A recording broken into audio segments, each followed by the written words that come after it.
ಧ್ವಜ ಆ ಸ್ಥಳಕ್ಕೆ ಮುಟ್ಟಬೇಕಾದ್ರೆ ಒಂದೇ ಒಂದು ನಿಮಿಷದಲ್ಲಿ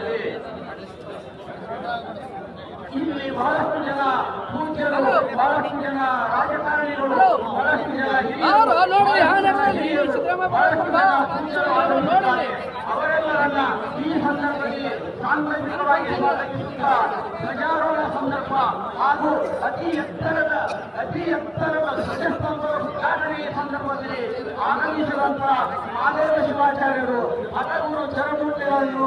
ನಾಡಿನ ಜನತೆಯನ್ನು, ಸಂಸದರನ್ನು, ಸಚಿವರನ್ನು, ಮಂತ್ರಿಗಳನ್ನು, ಎಲ್ಲ ಗಣ್ಯರನ್ನು, ಅಧಿಕಾರಿಗಳನ್ನು, ಪತ್ರಕರ್ತರನ್ನು ಮತ್ತೆ ಜನಮ್ಮನ ಈ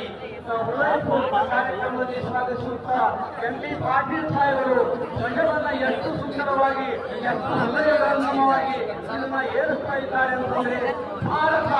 ಇಂಡಿಯಾ ಜಗತ್ತಿನಲ್ಲಿ ಎತ್ತು ನಿಲ್ಲುತ್ತದೆ ಎನ್ನುವ ಸಂಕೇತ, ಇಂಡಿಯಾ ಜಗತ್ತಿನಲ್ಲಿ ಎತ್ತು ನಿಲ್ಲುತ್ತದೆ ಎನ್ನುವ ಸಂಕೇತ.